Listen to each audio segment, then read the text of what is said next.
subscribe. జై శ్రీమన్నారాయణ.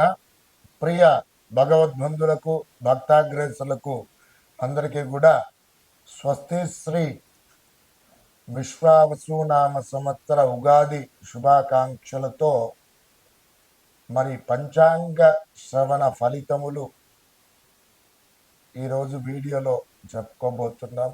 మరి ఇందులో భాగంగా ముఖ్యంగా పంచాంగము అంటే ఏమిటి, పంచాంగ శ్రవణం చేయడం వల్ల ఏ ఫలితములు మనం పొందగోరుతాము, అలాగే దేశకాల భవిష్యత్తు ఏ విధంగా ఉంది, నవనాయకులు ఎవరైనారు, రాజు ఎవరు, మంత్రి ఎవరు, నవగ్రహాలలో గ్రహాల యొక్క పొజిషన్స్ రీత్యా వాటి యొక్క గ్రహ గమనములు, అలాగే మరి ధనధాన్యాది పశు సంపద ఏ విధంగా ఉంటుంది, దేశకాల భవిష్యత్తు ఏ విధంగా ఉండబోతుంది, మరి పరిస్థితులు ఏ విధంగా ఉన్నాయి, అలాగే ఈ ఉగాది సంవత్సరంలో ఈ కొత్త ఉగాది సంవత్సరంలో ఏ విధంగా నదీ పుష్కరాలు, కర్తరి, వివిధ ముహూర్తములు, అలాగే కందాదాయ ఫలితములు, మరి మేషాది ద్వాదశ రాశుల వారి యొక్క గోచార ఫలితములు, అలాగే వారి యొక్క ఆదాయ వ్యయములు ఏ విధంగా ఉంటున్నాయి అనేటువంటిది చక్కగా ఈ వీడియోలో తెలుసుకుందాం.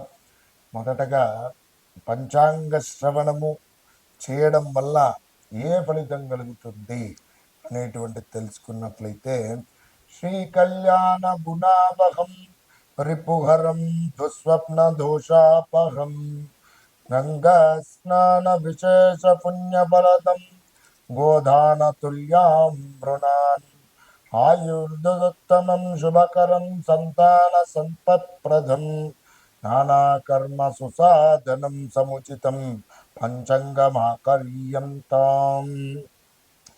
మరి పంచాంగ శ్రవణము చేయడం వలన ఏమిటంటే ఆయుర్వృద్ధి కలుగుతుంది, పుత్ర పౌత్రాది అఖండాయురారోగ్యములు కలుగును, మరియు ధన కనక వస్తువాహనాది ప్రాప్తి కలుగును, సమస్త దేవత అనుగ్రహము సంపదలు అన్నీ కూడా కలుగుతాయి. తిథిర్వారంచ నక్షత్రం యోగ కర్ణమేవ చ పంచాంగ స్వఫలం శృణ్వన్ గంగ స్నాన ఫలం లభేత్. తిథి, వారము, నక్షత్రము, యోగము, కరణముతో కూడుకున్నటువంటిది పంచాంగము అని చెప్పి పిలుస్తారు. అంటే 5 అంగములతో కూడుకున్నటువంటిది. మరి వీటి యొక్క ఫలితం వినడం వల్ల ఏమిటంటే ముఖ్యంగా పుష్కర స్నానము, గంగా స్నానము వల్ల లభించేటువంటి పుణ్యముతో సమానమైనటువంటి ఫలితము లభిస్తుందని చెప్పి శాస్త్రవచనం. అయితే ఏమిటంటే ముఖ్యంగా ఉగాది అనేటువంటిది ఎందుకు జరుపుకోవాలి అని ముఖ్యంగా మనం గనక గమనించినట్లయితే, ఈ చైత్ర శుద్ధ పాడ్యమి రోజున ఏమిటి అనంటే, ఈ రోజున బ్రహ్మ ప్రథమ సృష్టిని ప్రారంభించారు. అందువలన ఏమిటి అనంటే యుగాలకు ఆది, అంటే యుగానికి మొదలు పెట్టినటువంటి రోజు, ప్రారంభం చేసినటువంటి రోజు కాబట్టి యుగాది అని చెప్పి వచ్చినది. ఈ పండుగ రాను రాను మనకు ఉగాదిగా ప్రాచుర్యంలోకి పొందింది. కాబట్టి ఈ విధంగా ఉగాది అనేటువంటిది చక్కగా మన ప్రాంతీయులంతా కూడా మరి ఉగాది సంవత్సరాన్ని చక్కగా జరుపుకుంటూ ఉంటారు. అయితే ఇందులో ఈ సంవత్సరంలో మరి మనం చేయాల్సినటువంటి ముఖ్యమైనటువంటి పనులు ఏమిటి అనగా, చైత్రమాస జగద్బ్రహ్మ సజర్జ ప్రథమే అహాని శుక్లపక్షే సమగ్రంతు తదా సూర్యో దశేయతి ప్రవర్ధ యమా సదాద కాలస్వగమనమాపి గ్రహాన్మార నృణాత్మోస్వాన్ రథాపిపాన్ అనేటువంటి శాస్త్రవచన రీత్యా మాసంలోకెల్లా ఏమిటంటే చైత్రమాసం తిథులలోకెల్లా పాడ్యమి తిథి మొదలు, అలాగే వారంలోకెల్లా మొదలు ఆదివారము, నక్షత్రములకెల్లా అశ్విని ముహూర్తంలోకెల్లా మరి మొదలు బ్రహ్మ ముహూర్తము కాబట్టి నవగ్రహంలో రాశికెల్లా మొదలు మేషం నుండి ప్రవేశం జరుగును. కాబట్టి ఈ విశ్వావసు నామ ఉగాది పర్వదినంలో అందరూ కూడా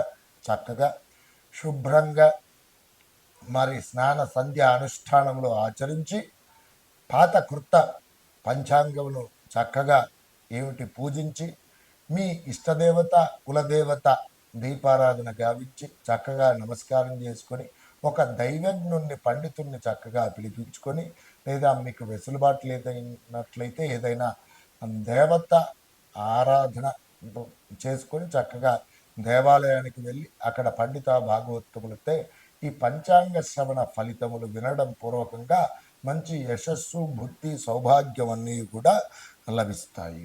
అలాగే ఈ రోజున సైంధవ లవణం మరి కొత్త చింతపండు బెల్లము వివిధ రకాలైనటువంటి పులుపు మరి వేప పువ్వు సైంధవ లవణము వీటితో కూడినటువంటి పచ్చడి ఉగాది పచ్చడి అంటారు. ఇవి చక్కగా చేసుకొని మరి స్వామివారికి చక్కగా మీ నిత్య దేవతార్చన విధిలో భాగంగా ఉన్నటువంటి స్వామివారులకు నివేదన అర్చించి తీర్థంగా స్వీకరించినట్లయితే చాలా యోగకారకమైనటువంటి పరిస్థితులను తప్పకుండా పొందుతారు. శతాయు వజ్రదేహాయ సర్వసంపత్కరాయ చ సర్వారిష్ట వినాశాయ నింబకం దళభక్షణం అనేటువంటి ఈ శ్లోకాన్ని పఠించుకుంటూ చక్కగా తీర్థ సేవనం చేసినట్లయితే చక్కగా యోగకారకమైనటువంటి పరిస్థితులు తప్పకుండా పొందుతారు. ఇక ఈ సంవత్సరము ముఖ్యంగా గనక చూసుకున్నట్లయితే మరి దేశకాల భవిష్యత్తు మరి పరిస్థితులు నదీ పుష్కరములు నవనాయక ఫలితముల గురించి తెలుసుకుందాం. అలాగే ముఖ్యంగా పంచాంగ శ్రవణం చేయడం వల్ల ఒక్కొక్క గ్రహం ఒక్కొక్క ప్రీతికరమైనటువంటి పరిస్థితులు కలుగజేస్తాయి.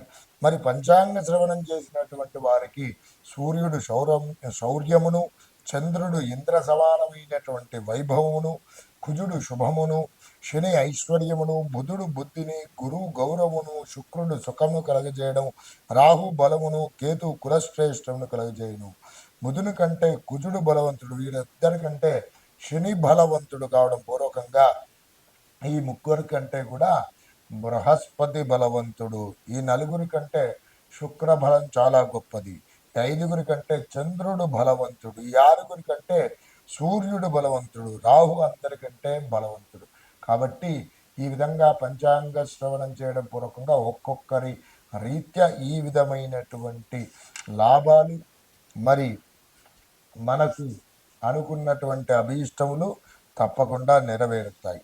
అలాగే ఈ సంవత్సరము మరి దేశకాల భవిష్యత్తు ఏ విధంగా ఉండబోతుంది అనేటువంటి విషయానికి పరిగణలోకి కనుక తీసుకున్నట్లయితే వైశ్వానరం భజే నిత్యం విశ్వావాసు కృతాహ్వయం నరవాహనమారూఢం ఖడ్గకేటకధరం విభుం ఓం భూ విశ్వావసు పత్వర దేవతం వైశ్వానరమావాహయామి స్థాపయామి పూజయామి నమస్కరోమి. స్వస్తి శ్రీ విశ్వావసునామ సంవత్సర చైత్రశుద్ధ పాడ్యమి 29వ తేదీ మార్చి 2025 శనివారం సాయంత్రము 4:28 చాంద్రమాన ప్రారంభము. ఇందులో వర్షలగ్న కుండలి మరియు సౌరమాన ప్రారంభం అనేటువంటిది జరుగుతుంది. ఇందులో 13వ తేదీ మరి ఏప్రిల్ 2025 ఆదివారం రాత్రి తెల్లవారుజామున 3:21 వర్షలగ్న కుండలి జగర్లగ్న కుండలి పరిశీలించగా దేశకాల భవిష్యత్తు ఏ విధంగా ఉండబోతుందని కనుక చూసుకున్నట్లయితే రాష్ట్ర భవిష్యత్తు దేశ భవిష్యత్తు ఈ ప్రకారంగా ఉంటుంది. సింహలగ్నం వర్షలగ్నమైనటువంటిది. అలాగే ద్వితీయంలో కేతువు, సప్తంలో సూర్యుడు, చంద్రుడు, బుధుడు, శుక్రుడు, రాహు పంచగ్రహ కూటమి. అలాగే దశంలో గురువు, ఏకాదశ స్థానంలో కుజుడు మరియు జగద్లగ్న కుంభమైంది. అలాగే ద్వితీయంలో సూర్యుడు, బుధుడు, శుక్రుడు, శని, రాహు. అలాగే చతుర్థంలో గురువు, షష్టంలో కుజుడు పూర్వకంగా చంద్ర కేతు ఉన్నందున ఆంధ్ర తెలంగాణ ఉభయ రాష్ట్రాలలో అనుకున్న పనులు సాధించగలుగుతారు. రాజులు న్యాయ పరిపాలన చేస్తారు. మరి ఇతర రాష్ట్రంలో వారికి మన రాష్ట్రంలో వారికి తర్కవాదములు జరుగుతాయి. అలాగే మరి అల్లోపతి కన్నా ఆయుర్వేదం మంచిదని చెప్పి చాలామంది ఆయుర్వేదానికి రావడానికి అవకాశాలు ఉన్నాయి. మెడిసిన్స్ అనేటువంటివి చాలా ఎక్కువగా తయారు చేస్తూ ఉంటారు. ప్రాచీన ఆయుర్వేదం వైద్యం వైపు మరి మొగ్గు చూపడానికి అవకాశాలు ఎక్కువగా ఉన్నాయి. అలాగే ఉపద్రవములు, భూకంపములు, అగ్ని ప్రమాదములు జరగడానికి అవకాశాలు ఎక్కువగా ఉన్నాయి. రైలు ప్రమాదములు, విమాన ప్రమాదములు సంభవించడానికి అవకాశాలు ఎక్కువగా ఉన్నాయి. సముద్రం దగ్గర సమీపంలో ఉండేటువంటి వారికి మరి భారీ వరదల పూర్వకంగా కాస్త జన నష్టం కలగడానికి అవకాశాలు ఉన్నాయి. మత్స్య కార్మికులకు కూడా ధన నష్టము అలాగే జన నష్టం కలగడానికి అవకాశాలు ఉన్నాయి.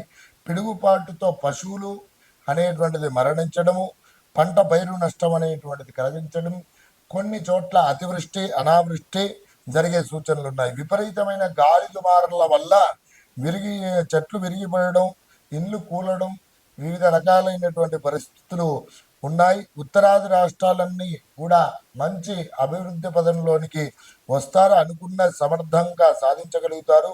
దేశం నందు ప్రభుత్వ ఉద్యోగుల కన్నా ప్రైవేటీకరణ చాలా ఎక్కువగా అవుతుంది.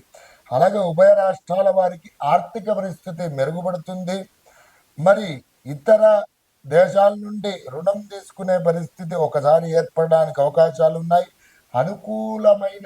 అనుకున్న ఒప్పందాలు సగం వరకే పూర్తిగావు. అలాగే విశేషంగా ప్రజాప్రభుత్వం మన్నలను పొందుతారు. క్రీడారంగం నందు విశేషమైనటువంటి దేశ ఔన్నత్యం అనేటువంటిది సాధించడానికి అవకాశాలు ఉన్నాయి. మఠాధిపతులు, పీఠాధిపతులు గో సంరక్షణ అనేటువంటిది చేపడతాడు. సాఫ్ట్వేర్ కంపెనీలు, కొన్ని సీనియర్ నాయకులు మరి తీవ్రమైనటువంటి సవాలు ఎదుర్కోవడం, అలాగే సాఫ్ట్వేర్ కంపెనీ ఉద్యోగులకు వివిధ రకాలంగా ఉద్యోగాలలో సంక్షోభం అనేటువంటిది ఏర్పడడానికి అవకాశాలు ఉన్నాయి.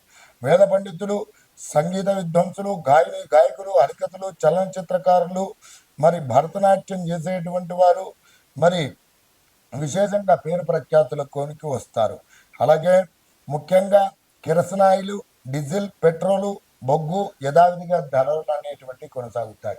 ఇంకా ఈ సంవత్సరం కనుక చూసుకున్నట్లయితే బంగారం ధర ఇంకా ఉధృతంగా పెరగడానికి అవకాశాలు ఎక్కువగా ఉన్నాయి. అలాగే మరి ముఖ్యంగా గనక చూసుకున్నట్లయితే ఎలక్ట్రిక్ రంగంలో ఉన్నటువంటి ఈవీ వాహనాలు చాలా ఉత్పత్తి చేయడానికి అవకాశాలు ఉన్నాయి. చాలా మంచి అభివృద్ధి పదంలోనికి రావడానికి ఈ సంవత్సరం చాలా అవకాశాలు అనేటువంటివి ఎక్కువగా ఉన్నాయి అని చెప్పుకోవచ్చును. అలాగే ముఖ్యంగా గనక చూసుకున్నట్లయితే కాలసర్ప దోషం ఉన్నందున మరి ఏమిటనంటే ఇతర రాష్ట్రంలో వారికి మన రాష్ట్రం వారికి పరస్పర విరోధములు, ప్రభుత్వ ఉద్యోగాల కంటే ప్రైవేటీకరణ ఎక్కువ కావడము, అలాగే రాష్ట్రంలో స్త్రీలు ముఖ్యంగా కనుక చూసుకున్నట్లయితే డైరీ ఫామ్, మహిళా గ్రూపులు, నిత్యావసర వస్తువులు స్వయం కృషితో నిర్వహించి మరి ధనం అనేటువంటిది బాగా ఆర్జిస్తారు. అలాగే విద్యుత్ కొరత, గ్యాస్, కూరగాయలకు, గృహ పరికరాలకు, పాలకు, ఐరన్, ఇత్తడి, కంచు, నవరత్నాలకు, రసవస్తువులకు ధరలు అనేటువంటివి బాగా పెరుగుతాయి. దొంగతనాలు, దోపిడీలు, అరాచకాలు, అక్రమాలు ఎక్కువగా జరుగును. స్త్రీల హత్యలు, శిశు హత్యలు జరుగుతాయి. దుండగులు, మితండవాదులు అనేటువంటి పెరగడానికి ఆస్కారాలు ఎక్కువగా ఉన్నాయి. ముఖ్యంగా ఈ ఉగాది సంవత్సరంలో కనుక చూసుకున్నట్లయితే హైందవ మత ప్రాప్తికై విశేషమైనటువంటి యోగకారకమైనటువంటి పరిస్థితులు ఏర్పడడానికి బీజేపీ పార్టీ అత్యంత క్రియాశీలకంగా వ్యవహరిస్తుంది. ప్రపంచ దేశాలలో గనక చూసుకున్నట్లయితే భారత స్థాయి హైందవ ధర్మం గురించి ప్రతి ప్రపంచం మాట్లాడుకునే అవకాశం అనేటువంటిది మన భారతీయ జనాల గురించి, మన భారతీయ హైందవ సాంప్రదాయం గురించి మాట్లాడుకోవడానికి ఒక అవకాశం అనేటువంటిది ఏర్పడుతుంది. అలాగే ఈ సంవత్సరం కనుక చూసుకున్నట్లయితే నవనాయకులు ఎవరైనారు, మరి వాటి యొక్క ఫలితాలు కూడా తెలుసుకుందాం. ముఖ్యంగా ఈ సంవత్సరం రాజు సూర్యుడైనాడు.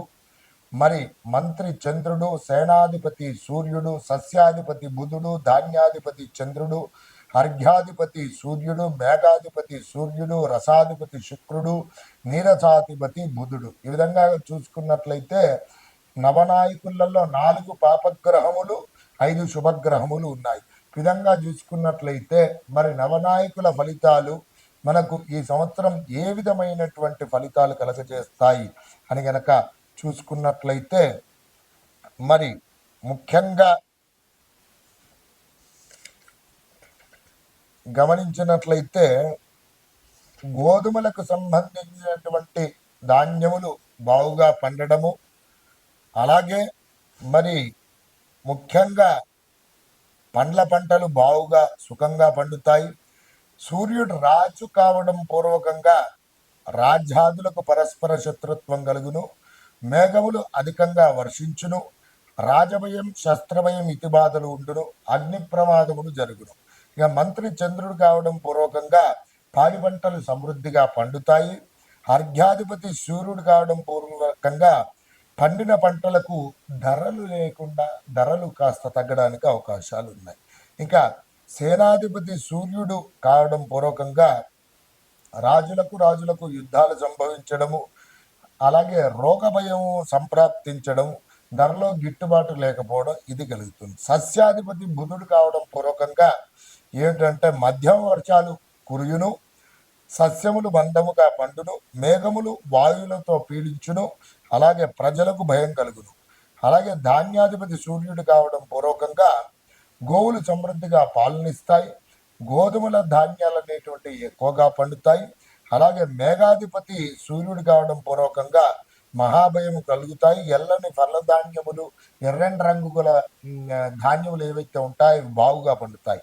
రసాధిపతి శుక్రుడు కావడం పూర్వకంగా సెంటు, అస్తరు, పన్నీరు, సుగంధ ద్రవ్యములు వివిధ రకాలైనటువంటి వారికి ఏమిటనంటే కాయధాన్యములు బాగుగా పండడం, తెల్లని వస్తువులు ఏవైతే ఉన్నాయో వాటికి ధర అనేటువంటిది బాగుగా పెరగడం.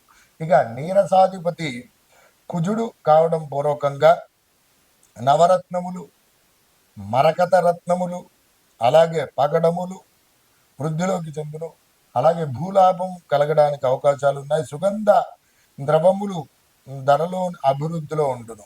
వజ్ర వైడూర్య మణికనక భూషణాలు అనేటువంటివి చాలా ఏమిటి అంటే ధరలు అనేటువంటివి చాలా ఎక్కువగా ఉంటాయి. ఈ విధంగా కనుక చూసుకున్నట్లయితే నవనాయకుల ఫలితాలు ఈ విధంగా ఉన్నాయి.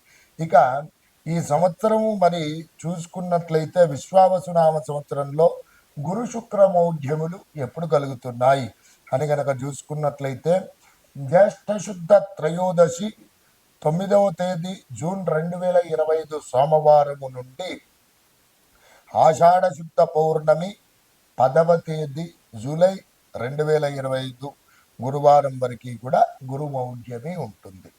అలాగే మార్గశిర శుద్ధ షష్ఠి 26వ తేదీ నవంబర్ 2025 బుధవారం నుండి మరి 17వ తేదీ ఫిబ్రవరి 2026 వరకు కూడా శుక్రమౌఢ్యమి అనేటువంటిది ఉంటుంది. ఈ గురు శుక్రమౌఢ్యమిలో శుభకార్యములు అనేటువంటివి కొన్ని నిషిద్ధంగా సూచించబడింది.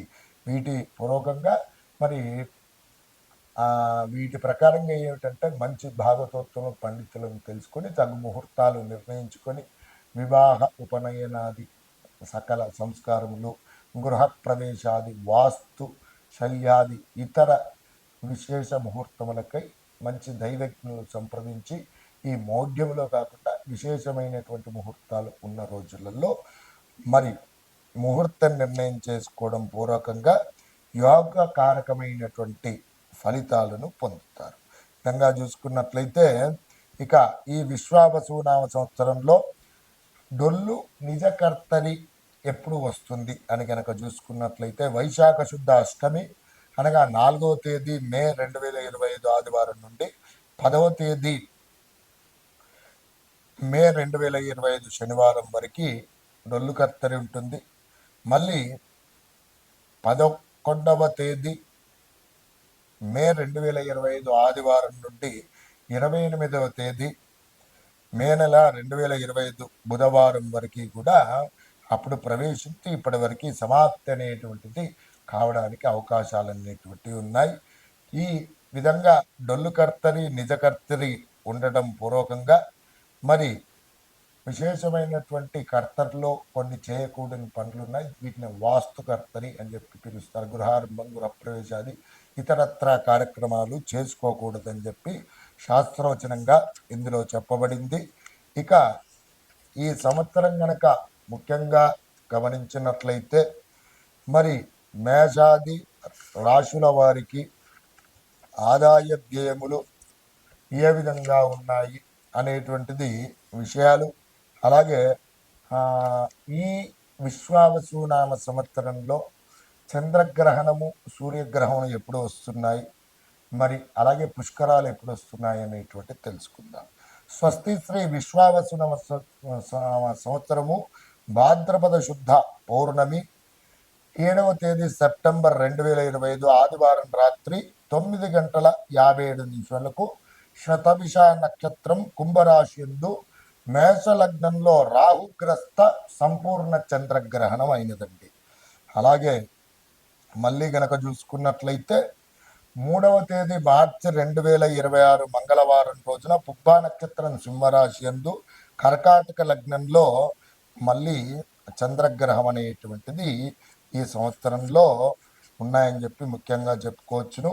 అలాగే ఈ సంవత్సరము గనక చూసుకున్నట్లయితే మరి ముఖ్యంగా ద్వాదశ రాశుల వారికి ఆదాయ వ్యయములు ఏ విధంగా ఉన్నాయనేటువంటిది గమనిద్దాం. మేషరాశి వారికి ఆదాయము 2, వ్యయము 14, రాజపూజితము 5, అవమానము 7. వృషభ రాశి వారికి 11 ఆదాయము, 5 ఖర్చు, రాజపూజితము 1, అవమానము 3.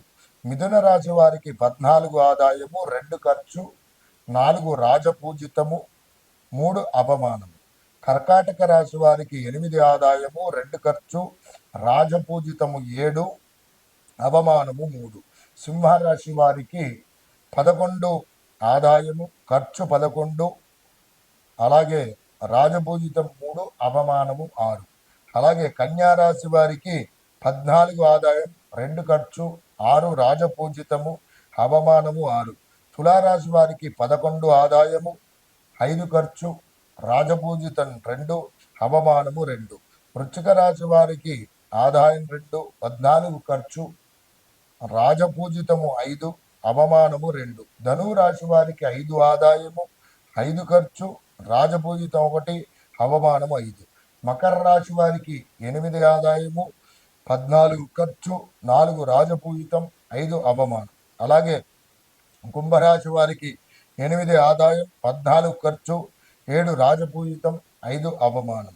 మీనరాశి వారికి 5 ఆదాయము, 5 ఖర్చు, 3 రాజపూజితం, 1 అవమానం. ఈ విధంగా చూసుకున్నట్లయితే రాజపూజిత, అవమానాలు, ఆదాయ వ్యయములు ఈ విధంగా ఉన్నాయి. ఇక కందాదాయ ఫలితాలకు గనక వచ్చినట్లయితే మరి ముఖ్యంగా అశ్విని నక్షత్రానికి 3, 0, 4. అలాగే భరణి నక్షత్రానికి 6, 1, 1. అలాగే కృత్తికా నక్షత్రానికి 1, 2, 3. అలాగే రోహిణి నక్షత్రానికి 4, 0, 0. మరి మృగశిర నక్షత్రాన్ని వారికి 7, 1, 2. ఆరిద్ర నక్షత్రానికి 2, 2, 4. పునరసు నక్షత్రానికి 5, 0, 1. పుష్యమి నక్షత్రానికి 0, 1, 3. ఆశ్లేష నక్షత్రానికి 3, 2, 0. అలాగే మకా నక్షత్రానికి 6, 0, 2. అలాగే పుబ్బా నక్షత్రానికి 1, 1, 4. ఉత్తర నక్షత్రానికి 4, 2, 1. హస్తా నక్షత్రానికి 7, 3, 0. అలాగే చిత్తా నక్షత్రానికి 2, 1, 0. అలాగే స్వాతి నక్షత్రానికి 5, 2, 2. విశాఖ నక్షత్రానికి 0, 0, 4. అనురాధ నక్షత్రం వారికి 3, 1, 1. జ్యేష్ఠ నక్షత్రానికి వారికి 6, 2, 3. అలాగే మూల నక్షత్రానికి కనుక చూసుకున్నట్లయితే 1, 0, 0. పూర్వాషాఢ నక్షత్రానికి 4, 1, 2, ఉత్తరాషాఢ నక్షత్రానికి 7, 2, 4, శ్రవణ నక్షత్రానికి 2, 0, 1, ధనిష్ఠా నక్షత్రం వారికి 5, 1, 3, శతభిష నక్షత్రం వారికి 0, 2, 0, అలాగే పూర్వభాద్ర నక్షత్రం వారికి 3, 0, 2, ఉత్తరాభాద్ర నక్షత్రం వారికి 6, 1, 4, అలాగే ఉత్తరాభాద్ర నక్షత్రానికి 6, 1, 4, రేవతి నక్షత్రానికి 1, 2, 1, అభిషేక్ నక్షత్రానికి వచ్చేసి 2, 0, 1 ఈ విధంగా ఉన్నాయి. అలాగే ఈ వర్షధాన్యాది ప్రమాణములు కనుక చూసుకున్నట్లయితే వర్షం 11, ధాన్యం 11, శీతం 6, తృణము 13, ఉష్ణం 17, మారుతం 13 ఈ విధంగా చూసుకున్నట్లయితే యోగకారకమైనటువంటి ఫలితాలే కలగబోతున్నాయని చెప్పి చెప్పుకోవచ్చును. అలాగే ముఖ్యంగా గనక గమనించినట్లయితే ఈ సంవత్సరం నదీ పుష్కరాల విషయానికి గనక వచ్చినట్లయితే స్వస్తి శ్రీ విశ్వావసునవ సంవత్సరము వైశాఖ బహుళ విధియ తేదీ 14వ తేదీ మే నెల 2025 బుధవారం నుండి 25వ తేదీ 5వ నెల 2025 ఆదివారం వరకు సరస్వతీ నదీ పుష్కరాలు అనేటువంటివి ప్రారంభం కాబోతున్నాయి. విధంగా చూసుకున్నట్లయితే ఈ సంవత్సరము ఉగాది సంవత్సరంలో ముఖ్యంగా సరస్వతీ నది పుష్కరాలు అనేటువంటిది విశేషంగా మనకు రాబోతున్నాయి. అందరూ కూడా చక్కగా నదీ స్నానాన్ని ఆచరించి మరి విశేషంగా పితృదేవతలకు అలాగే దేవతలకు విశేషమైనటువంటి ఆరాధన చేసుకొని చక్కటి భోగభాగ్యాలతో సుఖంగా ఉండాలని చెప్పి కోరుకుంటున్నాము.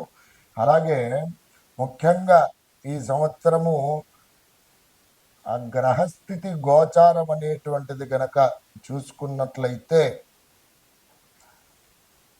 ఒక్కొక్క మేషాది ద్వాదశ మీన పర్యంతము విశేషంగా అందరికీ కూడా గురు అలాగే శనేశ్వరుడు రాహు కేతుల ఆధారంగా విశేషమైనటువంటి ప్రభావాలు అనేటువంటి కలుగుతున్నాయి. కానీ దైవ సంకల్పం అనేటువంటిది చాలా ముఖ్యం. అలాగే వ్యవహారిక నామనృత్య అయ్యో నాది ఈ రాశి అవుతుందే, అలాగే నాకు బావుగా లేదే నా గోచార పరిస్థితి అని చెప్పి బాధపడకుండా తమరు ఇది మేము చెప్పేటువంటి గోచార పరిస్థితులు నామమాత్రకంగానే అందరికీ కూడా కలిపి చెప్పడం జరుగుతుంది. కానీ మీ జన్మ నక్షత్రం ఆధారంగా ఈ యొక్క ఫలితాలు చూసుకున్నట్లయితే చక్కటి ఫలితాలను మీరు పొందుతారు. అలాగే ఈ సంవత్సరం ఆ కాలస్వరూపుడైనటువంటి శ్రీమన్నారాయణమూర్తి యొక్క అనుగ్రహము అందరికీ కూడా ఈ విశ్వావసునామ సంవత్సరంలో ఉగాది శుభాకాంక్షలతో ఆ దేవదేవుడైనటువంటి కలియుగ ప్రత్యక్షమైనటువంటి దైవమైనటువంటి భూనీలా సమేత వెంకటేశ్వర స్వామి వారి యొక్క సంపూర్ణ పరిపూర్ణ అనుగ్రహం అందరికీ కూడా కలగాలి. అందరూ కూడా అష్టైశ్వర్య భోగవంతులతో సకల సిరి సంపదలు తొలతూగాలని చెప్పి అనేక మంగళాశాసనములు చేస్తూ జై శ్రీమన్నారాయణ. జై శ్రీమన్నారాయణ. ప్రియ భగవద్బంధులకు, భక్తాగ్రేసులకు, యూట్యూబ్ ప్రేక్షకులకు, వీక్షకులకు అందరికీ కూడా నమస్కారం. ఉగాది శుభాకాంక్షలతో అందరికీ కూడా స్వస్తి శ్రీ విశ్వావసు నామ సంవత్సర శుభాకాంక్షలతో ద్వాదశ రాశుల వారికి మరి గోచార ఫలితాలు ఏ విధంగా ఉండబోతున్నాయి అనేటువంటిది ఈ వీడియోలో తెలుసుకో. విశ్వావసు నామ సంవత్సరంలో తులారాశి వారికి ఏ విధంగా ఉండబోతుంది, గోచార ఫలితాలు ఏ విధంగా ఉన్నాయి, ఏ దేవతార్చన చేసుకుంటే బాగుగా ఉంటుంది, పరిహార మార్గాలు ఏమిటి అనేటువంటిది వీడియోలో తెలుసుకుందాం. తులారాశి వారి యొక్క నక్షత్రాలు కనుక చూసుకున్నట్లయితే చిత్తా నక్షత్రం 3, 4 పాదములు, స్వాతి నక్షత్రం 1, 2, 3, 4 పాదములు, విశాఖ నక్షత్రం 1, 2, 3 పాదముల వారు కలిసి తులారాశి వారు అవుతున్నారు. వీరి యొక్క జాతక లక్షణాదులు కనుక గమనించినట్లయితే వీరు వేద బ్రాహ్మణులను సాధు సత్పురుషులు పూజించేటువంటి మనస్వభావం కలిగినటువంటి వారు, గురువులను పూజించేటువంటి వారు ప్రతిభావంతులు. వీరికి దేహబలం కన్నా ఆత్మబలం గొప్పగా ఉంటుంది. సూక్ష్మమైనటువంటి శరీరం కలిగినటువంటి వ్యక్తులుగా ఉంటారు. ఇతరుల స్వయం సహాయ సహకారాలు పొందకనే చాలా మంచి వృద్ధిలోకి వస్తారు. మంచి వ్యాపార నైపుణ్యం కలిగినటువంటి వ్యక్తులుగా చెప్పుకోవచ్చును. ధనవంతులు, గుణవంతులు, బుద్ధివంతులు, మంచి వ్యాపార నైపుణ్యం, వ్యాపార దక్షత కలిగినటువంటి వ్యక్తులు, సుగుణమైనటువంటి సుగుణాలు కలిగినటువంటి వ్యక్తులుగా ఈ తులారాశి వారికి చెప్పుకోవచ్చు. అలాగే వీరికి మరి నృత్య, గీత, వాయిద్యాది, పుస్తక, చిత్రలేఖనాది వివిధ రంగాలలో ప్రావీణ్యులుగా ఉంటారు. ఈ విధంగా వీరి యొక్క జాత లక్షణాలు ఉంటాయి. మరి వీరికి గోచార పరిస్థితి రీత్యా కనుక చూసుకున్నట్లయితే ఉగాది నుండి మే 15వ తేదీ వరకు కూడా అష్టమస్థానంలో గురువు సంచారం పూర్వకంగా కాస్త ప్రతికూల పరిస్థితులే ఎదురుపడుతున్నాయి. దాని తదుపరి కనుక చూసుకున్నట్లయితే వీరికి గురువు ఏమిటి అంటే 9వ స్థానంలో సంచారం చేయడం పూర్వకంగా 15వ తేదీ మే 2025 నుండి గురు గ్రహము దేవగురువు అయినటువంటి బృహస్పతి 9వ స్థానంలో సంచారం చేయడం పూర్వకంగా అనుకూల పరిస్థితులు అనేటువంటిది ఏర్పడుతున్నాయి. ఏమిటి? అర్ధంచ స్వకులాచారం, గృహలాభం, సుభోజనం, నిత్య స్త్రీజన సంపర్కం, నవమాస్తే భువద్గురు అనేటువంటి శాస్త్రవచనం రీత్యా గృహలాభం కలుగుతుంది. కులాచారం యందు శ్రద్ధ, ధనలాభము, అయాచితంగా ధనం లభించట, స్త్రీసౌఖ్యం లభించట, భోజనము మంచి సుభోజనం లభించడం, బుద్ధి బలము లభించడం, అలాగే నిత్య సౌఖ్య జీవనం లభించడం, వ్యాపారపరంగా కానీ ఉద్యోగపరంగా కానీ అన్ని పనులలో దిగ్విజయం తప్పకుండా నెరవేరుతుంది. పిత్రార్థిక ఆస్తి తగాదాలు ఏవైతే ఉన్నాయో అవి పరిష్కరించబడతాయి. ఇక దేవగురువు అయినటువంటి బృహస్పతి ఇలాంటి అనుకూల పరిస్థితులు కలుగజేస్తుండగా, ఇక కర్మకారకుడైనటువంటి శనేశ్వరుడు భగవానుడు ఈ తులారాశి వారికి ఏ విధమైనటువంటి పరిణామాలు కలగజేస్తున్నాడని కనుక చూసుకున్నట్లయితే 6వ స్థానంలో శుభయోగ కారకంగా శనేశ్వరుడు భగవానుడు ఉండటం పూర్వకంగా ధనధాన్యాది వృద్ధంచ, మందు సంతోషవర్ధనం, స్త్రీ సౌఖ్యం, గృహ నిర్మాణం, షష్ఠమ స్థానకేశనం అనేటువంటి శాస్త్రవచనం రీత్యా ధనధాన్యములు అనేటువంటి వృద్ధి చెందుతాయి. అలాగే ధాన్యపూర్వకంగా చేసేటువంటి వ్యాపారాలు ఏవైతే ఉన్నాయో చాలా వృద్ధి చెందుతాయి. అలాగే విశేషంగా ఏ వ్యాపారం చేసేటువంటి వారికైనా మంచి వృద్ధి కలుగుతుంది. బంధువులతో సంతోషంగా ఉంటారు. మరి స్త్రీ సౌఖ్యం కలుగుతుంది. వివాహం కాని వాడికి వివాహము, విదేశీయానంలో చేయడానికి ప్రయత్నాలు చేసేటువంటి వారికి సఫలీకృతం అవుతాయి. విద్యార్థులు విదేశాలలో విద్యాభ్యాసం చేయాలని అనుకుంటున్నారో వారికి తప్పకుండా సఫలీకృతం కావడానికి అవకాశాలు ఉన్నాయి. ఎన్ని రోజుల నుండో ప్రయత్నం చేస్తున్నటువంటి గృహ నిర్మాణం కోసం చేసేటువంటి వారికి చక్కటి గృహ నిర్మాణం కలుగుతుంది. ఆరోగ్యపరంగా చాలా ఉత్తమమైనటువంటి పరిస్థితులు ఏర్పడతాయి. అలాగే విద్యార్థులు మంచి ఉత్తీర్ణత శాతం అనేటువంటివి లభిస్తుంది. ట్రావెల్స్ రంగాల వారికి కూడా ఈ తులారాశి వారికి బాగుగా గోచరించేటువంటి ఉపయోగకారకమైనటువంటి శుభ పరిణామాలు చాలా బాగుగా ఉన్నాయి. ఇక ఈ తులారాశి వారికి ముఖ్యంగా ఏ దేవతార్చన చేసుకున్నట్లయితే ఇంకా బాగుగా మెరుగుపడుతుంది అని కనుక చూసుకున్నట్లయితే ఈ తులారాశి వారు ప్రతి శుక్రవారము రోజున మహాలక్ష్మి అమ్మవారి యొక్క ఆరాధన అనేటువంటిది చేసుకోవడం చాలా ఉత్తమమైనటువంటిది. అలాగే లక్ష్మీ అమ్మవారి కుంకుమార్చన నిర్వహించడము, అమ్మవారి యొక్క మూలమంత్ర జపానుష్ఠానము చేసుకోవడం చాలా ఉత్తమమైనటువంటిది. వీటితో పాటుగా ప్రతి నిత్యము కూడా పఠించవలసినటువంటి నామజపం కనుక చూసుకున్నట్లయితే ఓం తత్వ నిరంజనాయ తారక రామాయ నమః అనేటువంటి నామాన్ని ప్రతినిత్యం పఠించండి. ఈ విశ్వావసునామ సంవత్సరంలో తులారాశి వారికి యోగకారకమైనటువంటి పరిస్థితులే ఉన్నాయి. నమస్కారం.